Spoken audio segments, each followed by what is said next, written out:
নমস্কাৰ। আজি যোৰহাট চোলাধৰাত আমি কিয়াৰাজ গাৰ্ডেন ৰিভিয়েৰী এখন ৱেডিং ৰিজৰ্ট অপেনিং কৰিছিলোঁ। তাৰ যিটো কেটাৰিঙৰ দায়িত্ব, কেটাৰিঙৰ বস্তুখিনি আমি ডিভাইন ডাইনিঙৰ তৰফৰ পৰা কৰিছিলোঁ।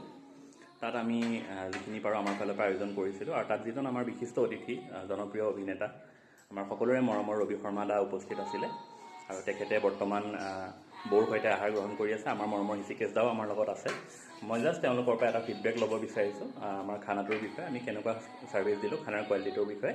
চ' মই তেওঁলোকক অনুগ্ৰহ কৰিম, তেওঁলোকে জাষ্ট এটা সৰুকৈ ফিডবেক দিয়ক। বিৰাট ভাল লাগিলে খোৱাটো, খুব ভাল কোৱালিটি ফুড আৰু অথেণ্টিচিটি ৰাখি বনোৱা হৈছে। মই বাৰু ৰাতি ভেজেই খাইছোঁ, কিন্তু মই খুব এনজয় কৰিছোঁ খাই।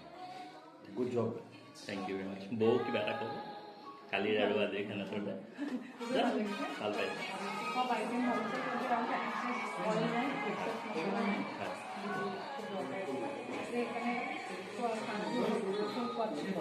ঠিক আছে, থেংক ইউ। হৃষিকেশ দা? মইতো ডিভাইন ডাইনিং আহিয়ে থাকোঁ। যোৰহাট আহিলে, যোৰহাট যিহেতু মোৰ মাৰ নিজৰ জেগা, গতিকে ইয়ালৈ আহিলেতো মই ডিভাইন ডাইনিং আহোঁৱেই। আৰু খুব ভাল পাইছোঁ দেই মই কেটাৰিংটো, বিশেষকৈ হাইজেনিক ফুড হয়। আৰু মই যিহেতু মাংস নাখাওঁ, গতিকে মোৰ কাৰণে ভেজ আইটেম আৰু যিটো ফিছ কৰিছে ৰামিজত মই বিৰাট টেষ্ট পাইছোঁ। আৰু বিশেষকৈ মছলাজাতীয় খানাই আমাৰ যিটো অপকাৰী কৰে, মছলা ভালো বেয়াও থাকে, গতিকে খুব ধুনীয়াকৈ সেইটো প্ৰপৰ্শ্যনটো মিলাই ৰামিজে জানে।